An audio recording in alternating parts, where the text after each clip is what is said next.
guys, welcome back to Real Housewives Recaps. Today I am super excited to be talking about 90 Day Fiancé, Season 8, Episode 3, Bless This Mess. What a good title for an episode. You guys, I am loving this season. It's like hate watching, but no, I don't even hate it. I just love watching these people. Oh my gosh, let's get into the episode. Hey guys, I just want to take a second and say if you're enjoying this show, please check out my Patreon. Go to patreon.com, search Real Housewives Recaps, or check the comments below and I'll put a link. And for $1 a week, you can support my show and get 4 bonus episodes per month. I'm covering Scary Island, like the greatest season of Real Housewives of New York. So check it out. Thanks so much. You guys, I love this show. Can you hear the glee in my voice? I'm so excited to be talking about this. We kick off with Brandon and Julia, and I am obsessed with Brandon because there's something wrong with this kid. He is afraid of his mom. He's afraid of his fiance. He's afraid of his life. They have 89 days to wed. Now, just a reminder, she got in town yesterday. And they're in D.C. to show her around, and then they're going to go live on a farm with his parents. That sounds great, right? So he's saying, so far, yeah, it's not gone that smoothly because his parents, and by parents I mean his mom, threw all the house rules at Julia the first night she was there off of like a 30-hour flight.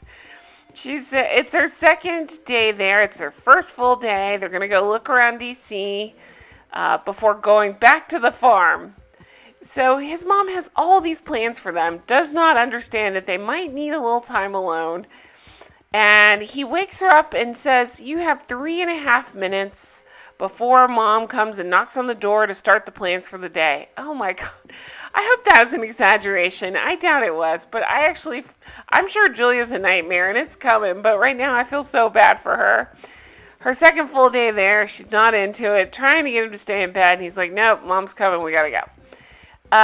They're gonna go sightseeing in D.C. before headed back to the farm where they will sleep in separate beds, even though they're engaged. His mom has all these plans for them, and oh my gosh, it's just a whole thing. Okay, so then we go over to Yara and Jovi. You guys, I am just as creeped out by Jovi as ever. Believe me, Yara's a nightmare too. But Jovi, his smile, his mouth really freaks me out. I have a visceral reaction to it. 88 days to wed. These two are going to make it. No, probably not. They're going to the bayou to meet his parents. And he's telling her what to pack. And she's like, I don't want to stay at your parents' house. And he's like, well, you're gonna. Nice guy, huh?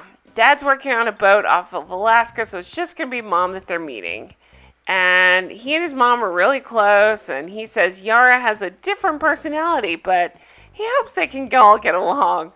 So his mom is cooking fricassee, I think she said it's pronounced. I'm probably not saying that right. And mom's saying, I can see what Jovi sees in her. I can see why she's attractive, but I get a bad feeling that basically she's saying she has a bad hunch, and she'll see what it is and see if he's making a mistake. Jovi gets work call, so he has to step away, so it's just mom and Yara. And I will say, Yara seems like a nightmare too, but she is being sweet with the mom. At least to her face, she's being sweet. And mom's saying, I know you're not that comfortable about staying. Do you want to stay? And Yara says, well, if it means that much to Jovi, then we'll stay. Mom says she's sad that they considered not staying there. It's like, okay, Mom, you got them to agree. What's the problem? Jovi's supposed to leave for work on the 28th, but he may have to leave a few days earlier. And normally I'd be like, so what? But this poor girl just got to America, has no idea anything about America or anybody in America. She's going to have to figure this out while he's gone. That's a daunting task. That is wild. She's, let's see. So mom's upset because she thinks it's going too fast. Yara's saying she likes the food. Mom asks about wedding plans. This is where Yara gets a little pissed because she feels like mom's being pushy. Jovi is being like every other guy on the show where it's like, not my problem. So he's leaving it for Yara and mom to figure out. But Yara's trying to explain, listen, my family can't come, so it doesn't feel fair that, that it should only be half a wedding, that maybe they should just go to Vegas and get married. I get her logic there, and I see both sides. Of course his mom wants to be there, but I get what she's saying, and they're not really listening to her, and they're kind of pushing her, and she feels the push. Yara thinks Jovi's mom wants to control her. She doesn't want her to control her the same way she controls him. Whereas mom thinks Yara's just being selfish. Okay, I get both sides of the argument. She chose to come here, and if it were the other way around and he went there, it wouldn't be the same way, is mom's point. And that's a good point. I get what she's saying. Okay, so then we go over and meet a new couple. We haven't seen them before.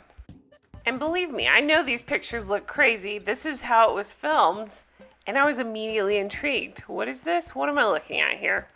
All right, this is Andrew. Andrew's 32 years old. He helps run a daycare center with his mom.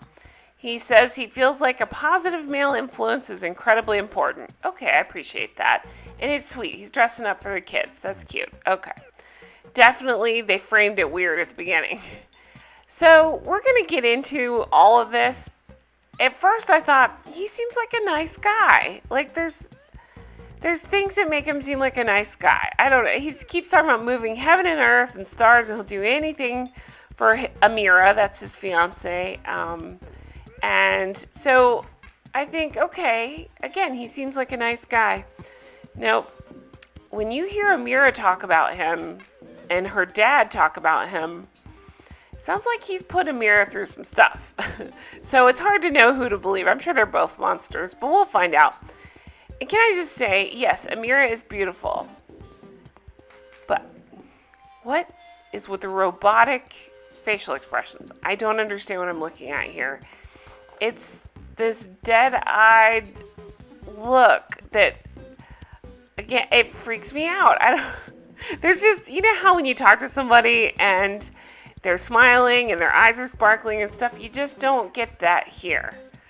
It's this half-awake robotic look. It's very strange. She's beautiful. I'm not commenting on her looks. I'm commenting on the way her eyes are. It's very interesting. Okay, so she explains that she lives in France. She's half French, half Egyptian. Never felt like she fit in there.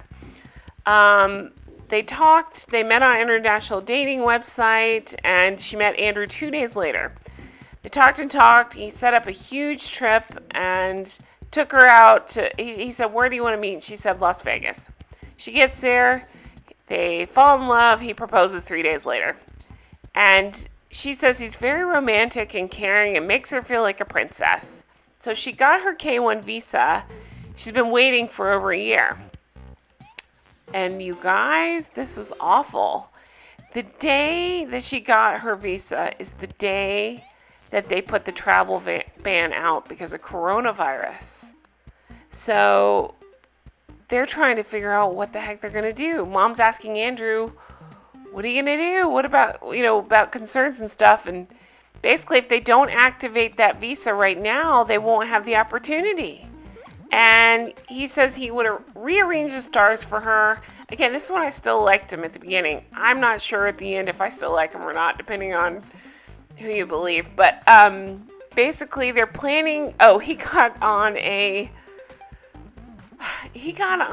some sort of message board and figured out other people in this situation. What they're doing is they're flying to Mexico, quarantining for 14 days, and then they cross into America. And mom's afraid for him, obviously, with the pandemic and traveling and quarantining in a different country, and sounds like a nightmare. Okay, then we go over to Tariq. Tariq is 46. He's waiting for his fiancée, Hazel, who arrives tonight.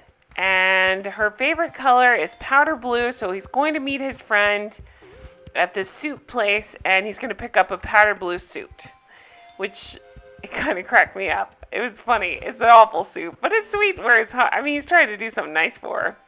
So Angela's his best friend, and he's known her for over a decade, and he says she's like his tough sister. And she's been through ups and downs with him. Well, every time any of these shows bring out the friend, I always like the friend better than the main people because they seem to be a little bit more level-headed. They seem to not have their heads up their butts quite so much. So Angela is like, listen, she thought he was crazy at first. She worries about Hazel, and she worries about her intentions. So then we find out about, I'm assuming this couple was on before the 90 days or something like that. I didn't watch them, so this is my first time interacting with them. We find out that he has this brother, Dean. And they used to be so super tight, and it's not anymore. So early in the Hazel relationship, Dean questioned her integrity. So when they went to the Philippines the first time to meet Hazel, Dean went with him. Dean questioned her character about leaving her child behind, and Dean was really tough on her. And that really ticked off Tariq, who's protective of his fiance. Well, turns out Dean, his brother, met someone online and moved with her to the Philippines. After all that crap, he moved to the Philippines for a girl. So now Tariq is so pissed. He says they'll never recover. Says Dean won't be at the wedding. Well, then he starts explaining about his daughter, Ari. Now, we learned last time Ari is on the spectrum. She communicates differently, and he's worried about her. And he's explained that it takes a lot of patience to talk to Ari because she doesn't understand.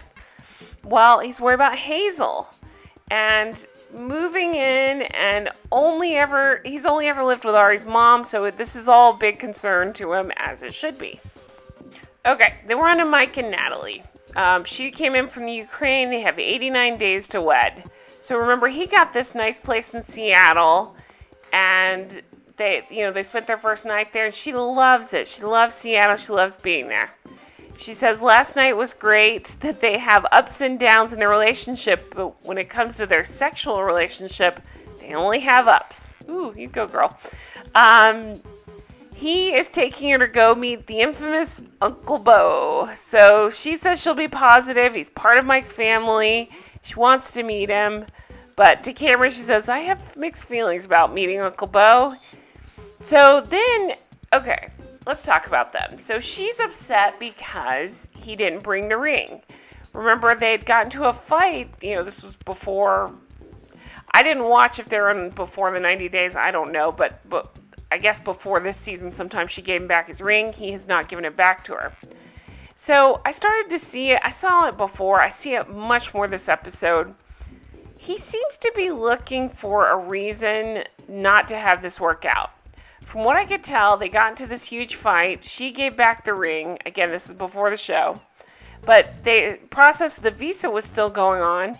She got the call right after that soon after that she was approved. So she had to come to America to get this 90 days started. Well, he thought he'd have more time. He thought maybe they could work it out or something to have more time. They didn't have that time. So now he just seems to be watching her closely. I mean, she's a nightmare too, believe me, but she's new here. You have to cut her some slack. I don't know, he brought her here, and he doesn't seem to be. He seems to be looking for a reason to have this not work out, is the way I'm getting it. So Uncle Bo arrives, and I'm showing you his outfit because she says that he's the most stylish man. And it was just kind of funny. And she says he's the most stylish man ever, and that's what that was. Natalie asks where he lives, and I'm sorry for making him move, she's saying. And they're having trouble understanding each other. She said he's very countryside, and her English isn't very good, so they have trouble communicating. She's scared to go back. She's scared to go live on the countryside, basically. She explains she's afraid of wild animals and bears, and just not used to any of this. They bring her the food that she picked out, and she says the portions are more than 2 times bigger than they would be in the Ukraine, where she would normally order. The waiter asks her what brought her to America. She says her fiance. She makes a joke about the ring, which he absolutely does not find funny. That's what I'm talking about. He's looking for a reason to dump her. And she says her status is unclear. She'd feel much better having the ring. Uncle Beau wishes the best and says he gives them his blessing. Okay, then we're back over to Brandon and Julia. They are going to look around Washington, D.C. Mom is sure to knock on the door and get them out of there. No sex, you two. She's trying to be nice for the parents, but she's upset. She doesn't want to go. Mom immediately asks about, did you sleep good? And she says, not very much. And Mom is not happy to hear that because she thinks that means they were up having sex. Mom is bummed that Julia is jet lagged because she has so many plans for them. All these monuments, all these things to do. Julia is very excited to be there, but she's jet lagged. She's been on flight forever. She says she doesn't understand American people. She keeps talking about fat people. And says, if you don't want to be fat, don't go in the kitchen. It's just rude. Okay, so they go to the Washington Monument, and they're saying she loves her selfie stick. It goes everywhere with her. She, meanwhile, is saying people are jealous of her with her selfie stick. Mom is joking that Julia has a third arm herself. We heard a lot about selfie stick. Okay, moving on. So they're taking pictures, and Mom is like, more to see. Let's go. Come on, come on. And parents start talking politics, and she says she's not interested. So then Dad takes Julia so they can grab burgers to bring back for the group. And Brandon and Mom sit down and talk, and he brings up the separate room things.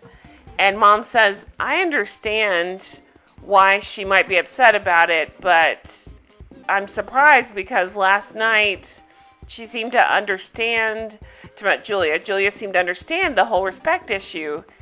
And he's asking what the purpose of it is, because obviously she knows they're having sex.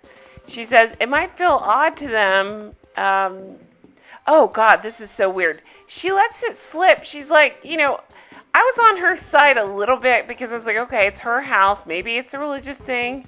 Maybe she wants them to be married, whatever. She even says it might feel odd to them, and even when they're married, it will be weird to her, implying that possibly they won't be able to sleep together. I don't know. It sounds crazy. And she doesn't want to hear them having sex.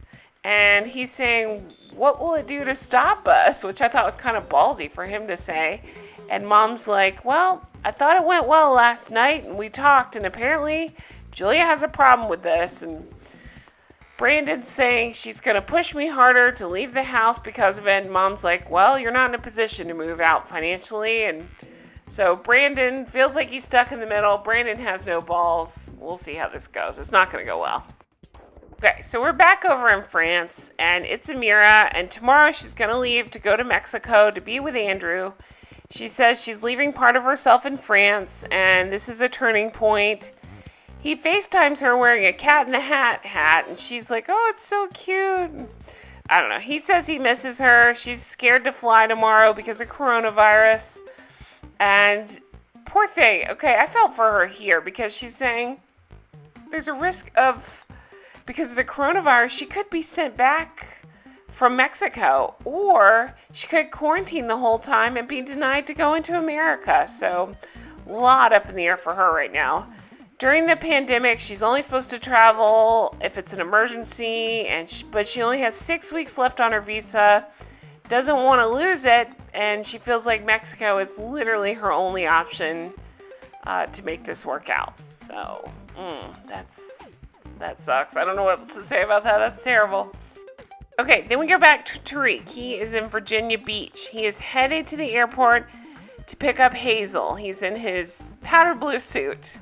She's flown 28 hours from the Philippines to be there. And, okay, so he has this secret that he's hiding, which is, it's not a secret, he talked about it last time, but he's messed up. He's explained that Hazel is a bisexual woman, and they decided together to have a fling with this girl, Minty. He explained it last time. He actually met her first. Hazel was interested. They thought they would, be a throuple, have a fling, whatever they wanted to do. And when it didn't work out, Hazel forbid him from ever contacting Minty again. Well, He's making a big doubt of that he contacted Minty. He's saying he reached out a few weeks ago to check on her. I'm saying for him to freak out this bad must have been something more than that. Because maybe Hazel has a temper, maybe she's jealous, I don't know, but I don't understand why if you're truly just saying, are you okay? Then why is that such a problem? Like, worst case, he could just show her the text where he said, are you okay? I feel like it had to be a little bit more. Like, maybe he was having jitters, so he reached out to her to say, like, hey, what's up? You know, that kind of thing. So, Yara and Jovi. Okay, so they have 88 days to wed.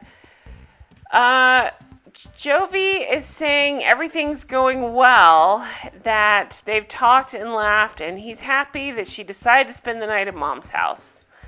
And Mom's saying she seems like a cool person. They seem to have a connection, but my worries aren't gone yet, and whether she likes her or not, I'm going to spend a lot of time getting to know her before the wedding. Well, they go back into his room, and finally Yara kind of opens up, and she's saying, I didn't feel comfortable the way that she pushed me. And she does open up that she says that she doesn't like the way that his mom cooks food. Well, that's a big deal where he lives. And Jovi is such a jerk. He just seems so immature and such a jerk. He literally says, whatever, I don't care what you think. And he says that she'll have to learn to like it if she wants to fit in with the family. And he's asking about his hometown, and she says, it seems like everybody died here. And he's just, again, he's such a jerk and so immature. He's like, well, I didn't like her hometown, but I hid it to be nice.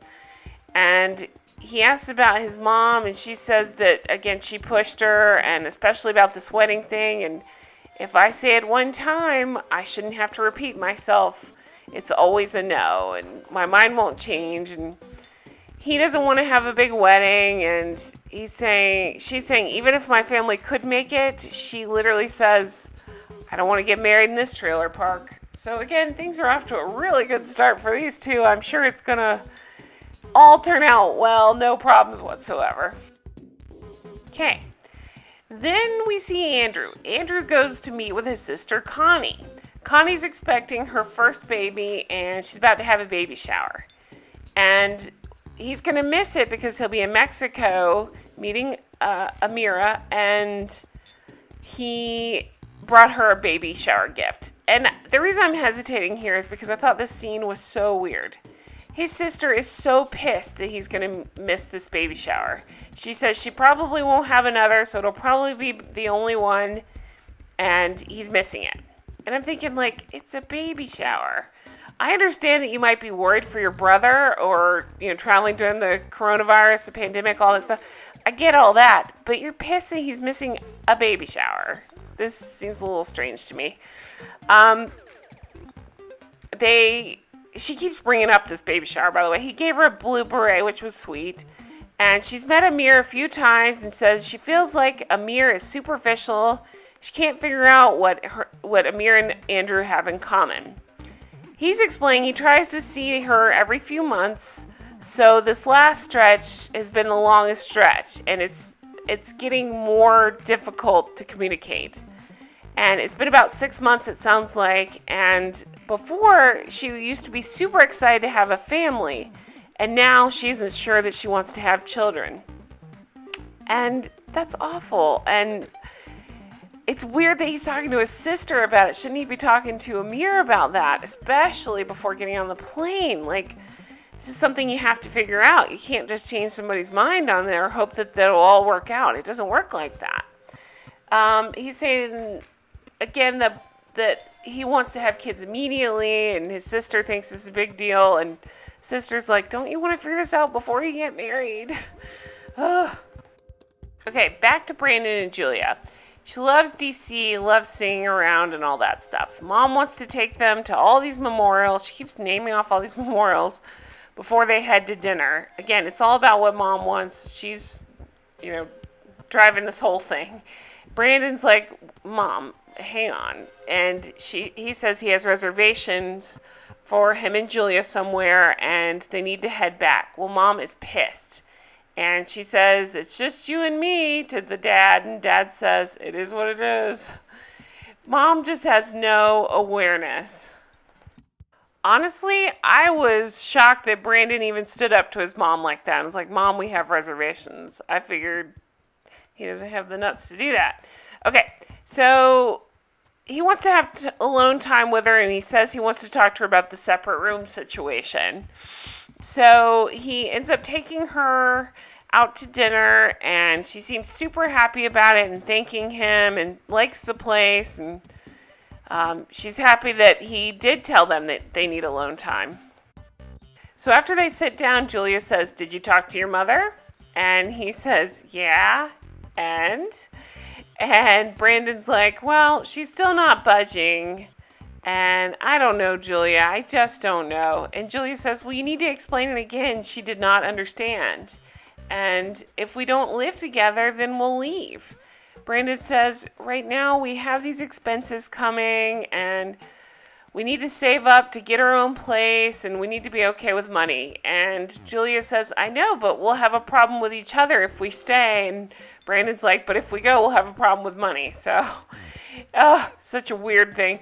Okay, to make it weirder, she kind of explains, it's weird. She tells a story about she's made this mistake before. She lived with a boyfriend and his parents, and they started saying that she's not a nice girl, that he's a nice boy, but she's not a nice girl, and the ex-boyfriend didn't care. And anyway, so it just sounds like a mess, and that she's been here before, which is so strange. But Brandon says, my mother loves Juliet. She has a ton of rules, but she has her best interest at heart. And Julia's saying, maybe your mom doesn't understand this because you're a baby.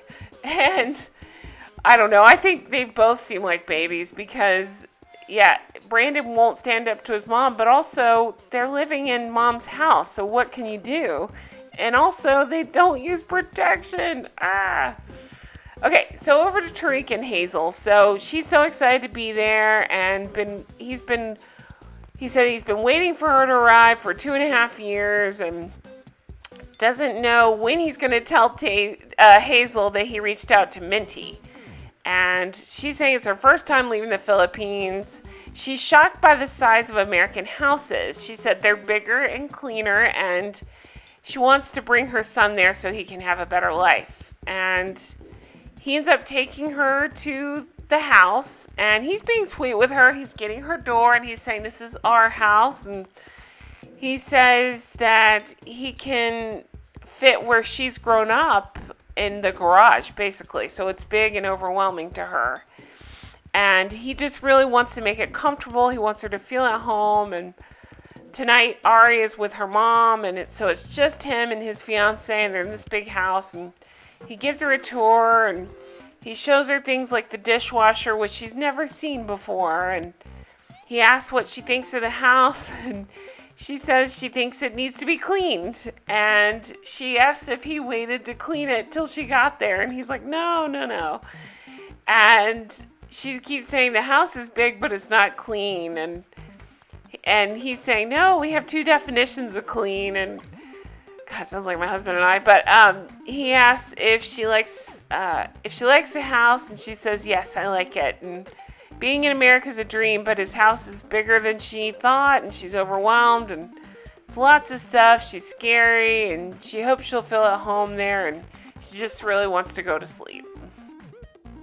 So then we go back to Amira in France, and this is where things got even weirder. So she's going to go meet her dad. It's the day before she's leaving for Mexico to go be with Andrew. P.S. This is the outfit she wore to go meet her dad. It's not showing it, but it's a very short dress and thigh-high boots. Anyway, Dad's asking... So we find out she's the only child. So, of course, Dad is protective of her. And he's asking, is this the right time to go, with all this pandemic and stuff? And she explains Andrew didn't want to wait for borders to open again. And Dad is saying he does not have a good opinion of Andrew because he continues to put pressure on his daughter. She's saying if she doesn't go, Andrew will resent her forever. And Dad says this is not love. And I agree with Dad. If what she's saying is true, and it's hard to tell who's exaggerating, what's really going on, if Andrew doesn't understand the pandemic and is continuing to pressure her, there might be a problem there. So Dad's worried about immigration situation and Corona, and she said Andrew's giving her money and that she has to do things. And again, red flag. That's really cringe. And I don't understand. They live in a beautiful part of France, and I mean, they seem well dressed. You never know. And I would assume they have money, and Dad seems to love her. So it just doesn't make sense, the whole money thing. But he's saying at the beginning he showed you his big heart and that he cares for her, but then he makes her very sad all the time. And that's the part where I'm like, oh, there's something up with Andrew.